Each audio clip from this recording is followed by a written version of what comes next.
I've been obsessed with these fantasy portraits that Ida Lissner creates in Cinema 4D, so today I'm going to recreate her art style in Blender. This is a sneak peek of this final scene I ended up creating, so if you want to see the process on how I made this, just keep on watching. So my plan was to have a chrome creature sprawling across a rock and have that be the main focus of the portrait. So I'm just finding a rock that I like in the Blender kit add-on. So that's just a free add-on that has assets that you can download that people have uploaded. So I've just chosen a rock that I liked, and now I'm just going to place it in the center of the camera. I'm going to have some grass on the ground and in the background, so I'm just positioning the camera in the plane in a way that I like. And then I'm just going to quickly generate some grass on the plane so that I can visualize how it's gonna look. So I'm just using the Gscatter add-on for that. I'll link a tutorial for how to use this add-on. It's really easy and you can use any method you want for like creating grass, but I just found that this is the quickest way to have like a realistic grass in the background. So I'm just adding on a bunch of grass. I'm just going to delete a couple of the planes that are outside the camera so that there's less grass and my computer doesn't load as slowly. And then we can start with creating the chrome creature. So I'm just adding in a Bezier curve into the scene and then adding a bit of geometry so that there's like some thickness to the curve. And I'm just going to start literally drawing out the creature. I prefer this way of working over modeling because you're literally just drawing and it's a lot more intuitive. So I've just set the mode to surface so that I can draw on top of the rock. And I've decided to create sort of like a flower shape, so I'm just drawing that in.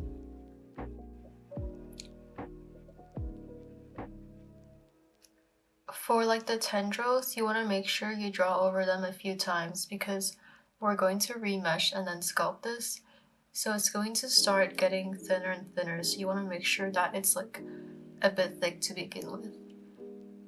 I'm also adding some variations, so I'm making the parts where they connect a bit thicker so that it looks more interesting.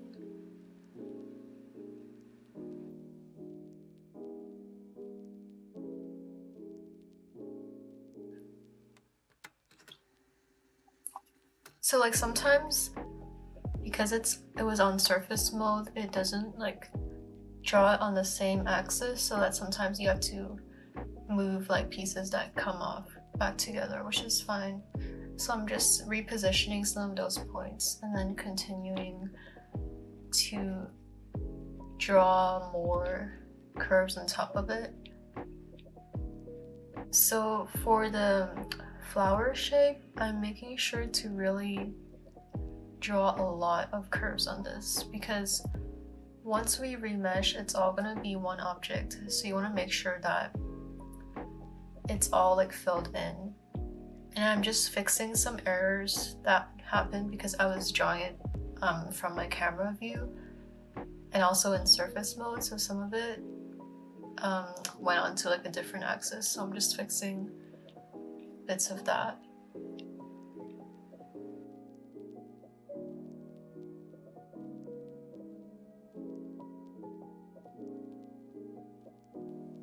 When I finished up with the overall shape of the creature, I'm just turning on proportional editing and then moving them a bit forwards and backwards so that's not just like flat on one axis. And then like it gives it a bit of flow so that it's not just like fully flat. Make sure just to like regularly check your camera view and like check that everything is how you want it to look like. And I want to add some gems into the flowers, so I'm just adding some like circles first as like a placeholder. Now we're going to move on to the next step, which is remeshing. So that basically combines all of the tubes into one geometry so that it's like all together. So I'm just converting the curve into a mesh and then applying a remesh modifier. We're going to turn down the voxel size until the shape appears again, and then we're going to apply the modifier. So now we're going to start sculpting so that it starts resembling the creature that we want. I'm mainly just going to be going over it with the smooth tool. So we're going to go to the sculpting tab, and I'm just going to start drawing over it. Don't overdo this or it's gonna lose like that liquid metal like sort of look. So I'm just smoothing any edges that looks like really unnatural or where it's too obvious that it's like tubes placed on top of each other. And then I'm just doing that so that I can see the distinction between the two objects. I want them to be different colors, but I couldn't do that, so I just turned the rock texture on so that I can see the part where they interact with each other, because the two of them being gray was like sort of blending in, so this just makes it easier for me to see what I'm doing. I'm using a tablet for all of this. I think this is one of my first times like sculpting with a tablet. I've been using the same one since I was like 13, so that makes me kind of like, oh, I don't really want to use it because it's still, you know, it's like such an old tablet, but I actually had a lot of fun while I was doing this, and I'm really glad I used it. It was just really satisfying and calming, and I think I'll definitely be doing stuff like this again.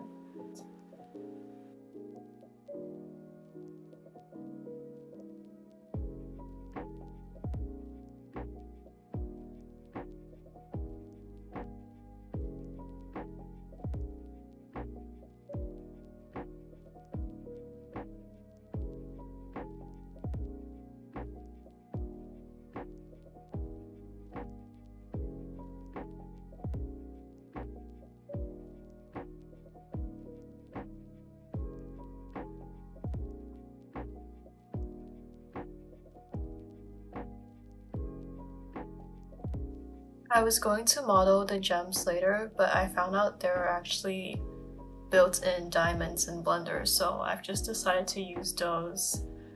And I'm just going to place them around the flower.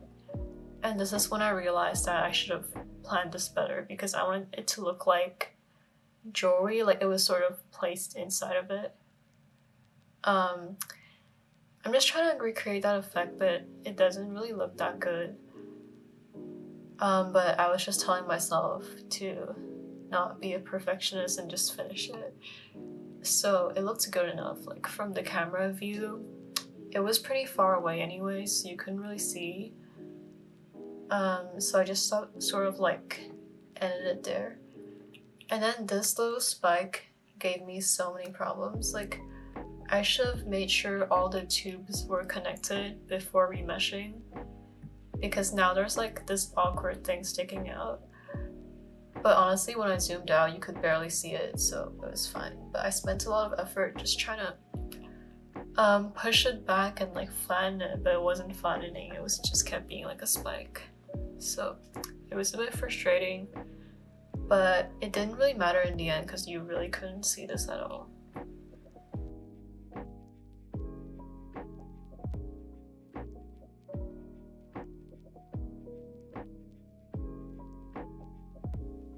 I was really lazy about the material, so I just ended up using like a diamond shader that was in the Blender kit.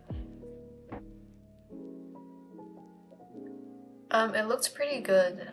I just turned on like the settings for gloss and Eevee, and I'm just trying to like change the color and just like see how it looks like. I didn't like kind of how transparent it looked, so I'm just trying some other like shaders I already had, but I ended up just going with the one from the Blender kit and just changing the color. I wanted to have more shadows around it, like it looked really light, but I was like, whatever. And I'm just smoothing out the rest of it and just placing it on top of the chrome thing.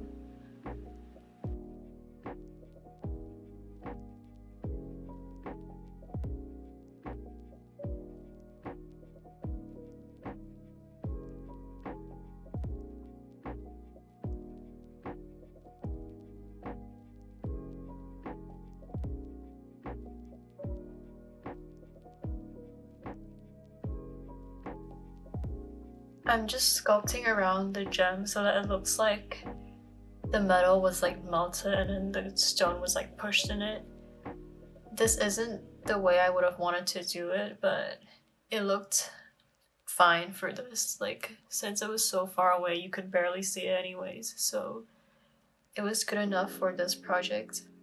And then for the chrome, I'm just being lazy and trying on some different shaders. I didn't want to make any shaders from scratch for this project, so I'm just using another material from the blender kit. And now I'm just fine-tuning the grass. So it was covering the tendrils that were like coming out around the rock. So I was trying to use the proximity effect. So that's like that basically means that it avoids like the object that you place it on. So I put it on the curve, but it was not avoiding it. Like, I wanted to just not appear like around the thing, but it was not doing that. So I just ended up keeping just the small grasses. So I just kept the smaller plants that weren't covering up the silver tendrils. And now we can move on into lighting the scene, and like this is the part where it finally starts to look good. So I'm placing a night HDRI in the background and just using that to light up the silver thing. I'm not going to use this as the background because obviously it doesn't look nice.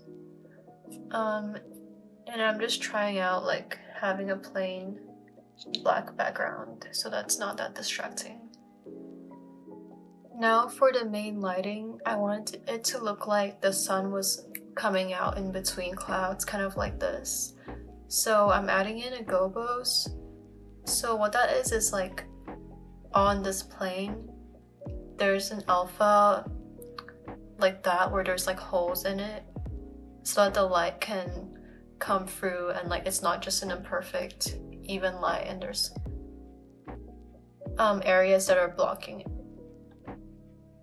It wasn't working at first, but I just had to turn the shadow mode to alpha clip and then the light was coming through, so that was fine. Yeah, so this just makes the lighting a lot more interesting. And I've used the spotlight and I'm just placing it. I kind of wanted to make sure the background was darker so that you can't tell that the grass just ends and it looks like it just kind of goes on. And I'm just placing it slightly to the left so that's more interesting. The gobos is a noise texture, so you can really like fine tune it to how you want the shadows to look. So I spent a bit of time just adjusting it because I wanted the chrome thing to be brighter and to be lit up. So I'm just messing around with it. I added coordinates so that you can adjust like the location of the noise texture and really like place it to how you want it. And I'm just messing around with the numbers.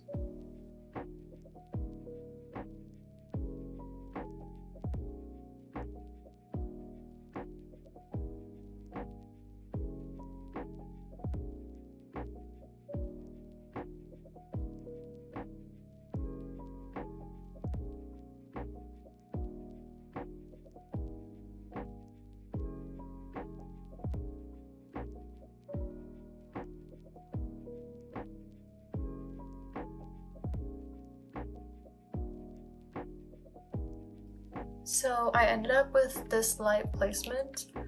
I actually wanted there to be like a fade in between the parts that are exposed and the parts that are dark, but I couldn't figured out I was too lazy to figure out how to do that, so we're just dealing with like fully light and fully black, but it doesn't look too bad, so I'll just figure it out another time. And now I wanted the shadows to be blue, so I'm just changing the hue so that there's like a blue shadow on it. And then I'm just going to add a few more lights so that it looks more interesting. So I'm adding in an area light at the back so that there's like a rim around the chrome creature. This makes it so that you can see the shape of it better.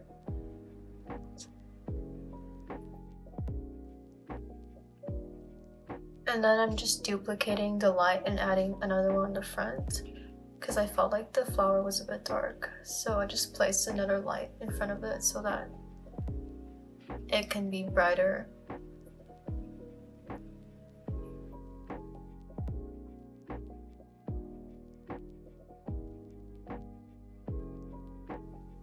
I didn't want the background to be black anymore, so I'm just going on Pexels, which is a free stock photo website, and I'm just searching up forests and selecting the one that I want.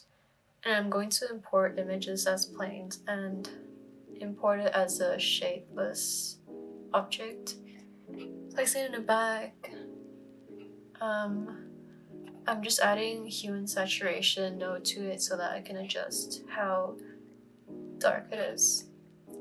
And I'm just going to darken it and then change the hue a bit so that the colors look better.